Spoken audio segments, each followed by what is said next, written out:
What's up, guys, and welcome to another episode of the Creative Pineapple. Yeah, I guess that was right. Today we're going to be talking about how to, during a pandemic, when the only supplies that your art teacher can get you is a palette of watercolor paints, how to mix colors, and learn how to make any color that you would like. Now, as you can see, the palette already comes with 6 colors plus brown and black.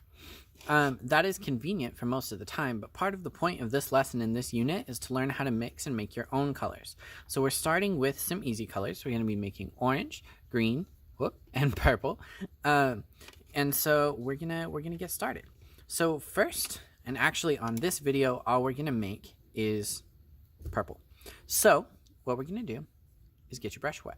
That's the first step. You have to get your brush wet because these paints are activated only by water. So as you can tell, if I use a brush that's not wet and I try to mix it with any of these that I haven't used today, it doesn't do anything.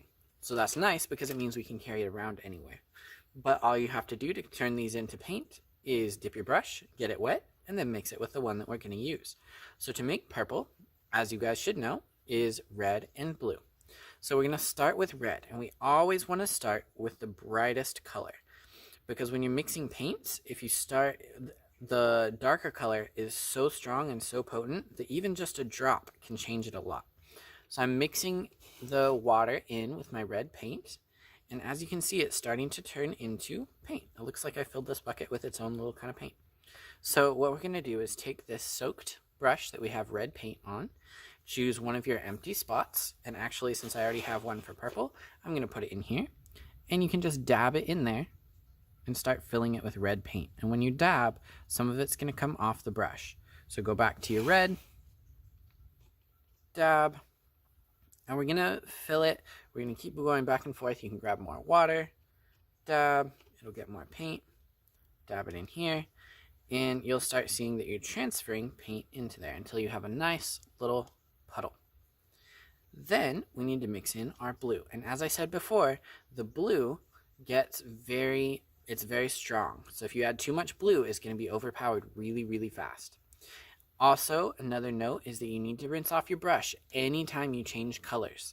Because if you mix them up in this palette, if I get some red in my yellow or some black in my yellow or green, it's going to mess up the color. And since this is the palette, it's messed up pretty much for good. There are some ways to fix it, but it takes a long time and it's a hassle. So rinse your brush every time.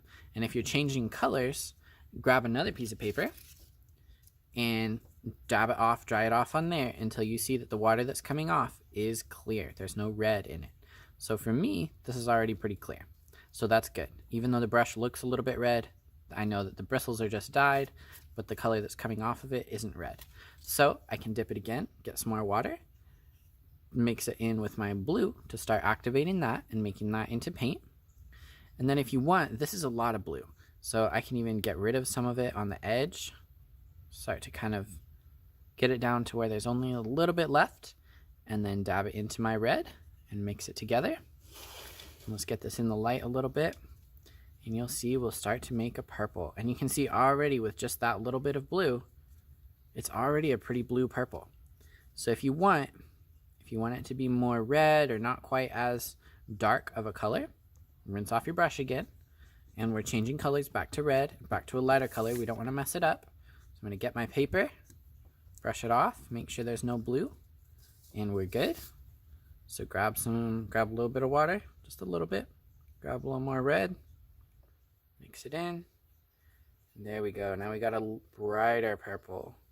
And for some people, this purple might even be too red. This might look a little too much like a red purple. And if that's the case, you can go back and add some blue and just keep going until you get what you like.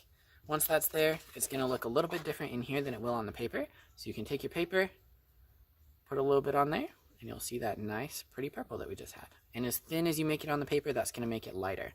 So if I spread this out, it's going to be a really light color. If I pile it all up in one place, it'll be a darker purple. And there you have it. We have made purple. So go do the same thing for your other colors. Y'all know blue and yellow makes green, yellow and red makes orange. You got this. You can do it. It's going to be amazing. Make your colors, turn in your papers, and I will see you next time. Peace and love.